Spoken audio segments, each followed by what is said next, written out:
Okay, I mean, just imagine that we have more debt than all of the economies around the world. Exactly. I mean, you just get just to get a gravity on that. That's how bad this thing is. Now, you never hear that, but that's the gravity where we are.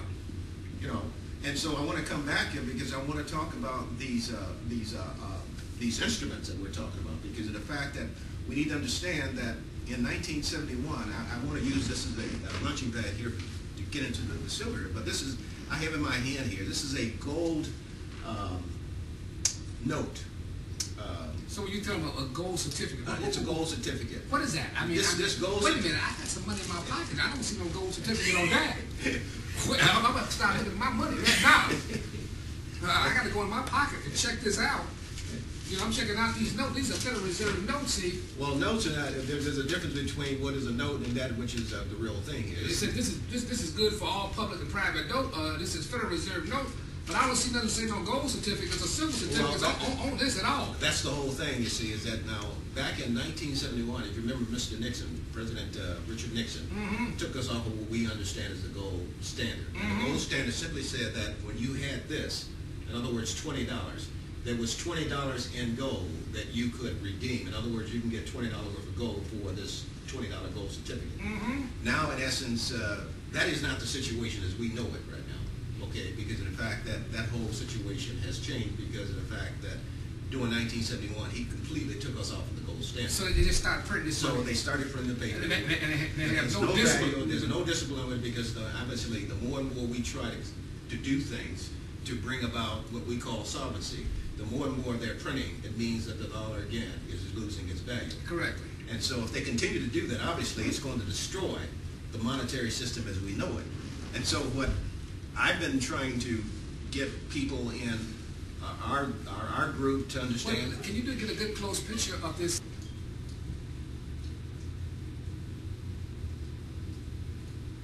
Okay, we were talking about this.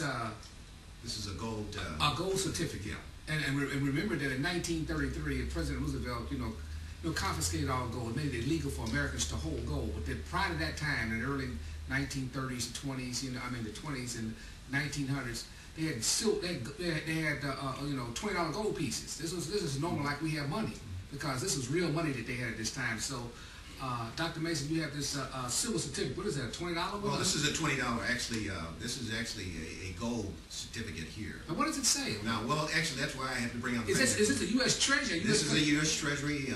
So it's not a Federal Reserve note. See, this is the file of bill, and it says Federal Reserve note. You take out any paper money out of your wallet, it says Federal Reserve note. This is not a U.S. Treasury note. This is a private bank. Now, we don't have time to get into any detail on that, but this wicked system, this is what has us, has devalued our currency. Now we're talking about a U.S. Treasury note. It's issued by the federal government and not by a private bank, and it's called a $20 gold certificate. Now, what does it say on there? Well, what it says here is that it's redeemable. This is the key, when you look at the currency or the note. The key here is saying here that it's redeemable in gold on demand, okay, at the United States Treasury, okay, which in essence means that this is backed up by the system itself. In other words, this is not what we call just fiat currency, just something that's printed on paper and so forth. Right. But this is backed up actually by the government of the United States Treasury here, in essence here, for $20. That's what it is. So you come in and get $20 worth of gold at this time. Is this prior to 1933? Yes. So we just want to make you conscious of what has transpired since 1933. And the Federal Reserve came effective illegally according to our Constitution.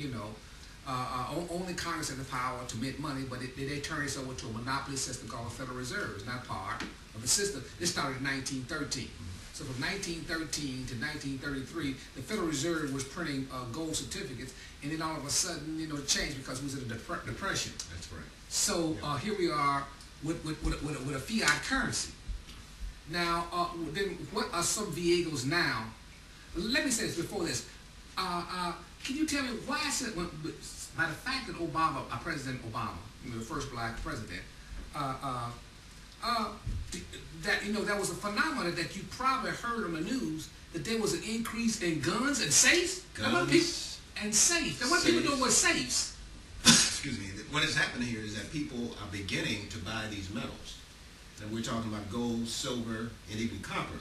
And the reason why there's such a run now on the buying or the purchasing of the safe is because... We're talking about SAFE, with a combination, you know what I'm saying, that you open a big old, like you saw in the cowboy days. We're talking about people are putting safes in their own houses now. Wait a minute, I thought this has something to do with the people are lacking faith in the system. It's a lack of faith of the system. Again, now think of it this way.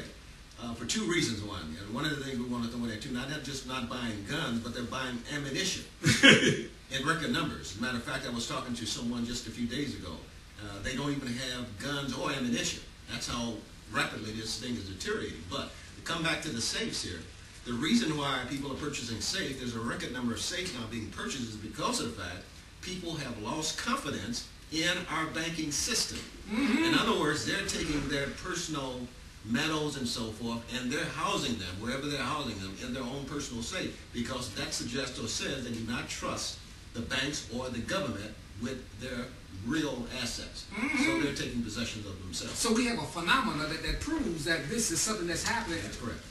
By safes increasing, probably less people than buy safes. Yes. But in the last couple of months or 3 months, the safes that went off the charts. That's correct. But also, too, the second one I want to make here is that you have to remember, because of the record number of safes that are being purchased, and this would suggest or say that in essence, now, what if the bank declares what we call a bank holiday? What is a bank holiday? Well, a bank holiday takes place when the government steps in and say essentially that we're going to shut it down, and in essence, people are not able to withdraw anything from their accounts. In other words, everything is frozen. So you're talking about from the ATM to machine too? That is everything. Everything is shut down. Everything is shut down. You don't have any access to anything. In other words, whatever money you have in your accounts, your checking account, savings account, CDs, whatever it is, you do not have access to. So the only money, so if you don't have any of this in your personal possession, in your house somewhere, then you have no money. That means credit cards, all that stuff is all stopped. It's all locked up. All locked up. That's correct. Okay then.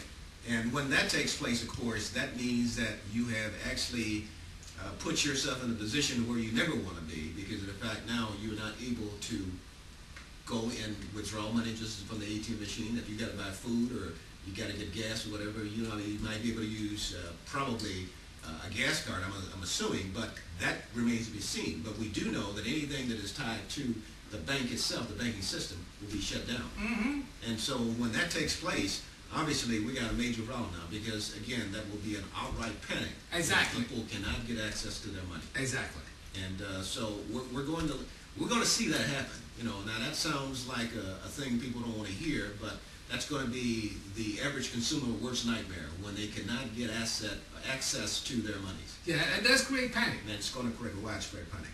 So that leads me again now to try to come into this last segment here, so we can try to just bring this to some conclusion here with regards to when we talk about, for years, you talked about purchasing silver and gold. I don't have a lot of gold here, but I did bring out just a small piece that I'll talk about. But I want to talk about silver, because silver is probably what we call the poor man's gold. Exactly. That is probably what most people live at in terms of their means of income and so forth. And so one of the things that I always hear you say, you talk about junk silver, and most people, again, they don't have a clue as to what junk silver is. Yeah, tell the average person, what is junk? You tell somebody what junk silver, they think you're talking about some junk that you got, that old rings or something that you got in your closet or jewelry. No, we're not talking about. We're talking about something at one time was currency. Matter of fact, it still is currency. Still is.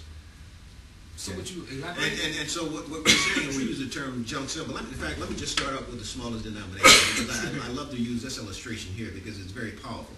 This is this is a mercury dime. And what is a mercury dime? Mercury dime, again, a dime that it was first minted in 1916. It's from 1916 to 1945 is when these dimes were minted. Okay.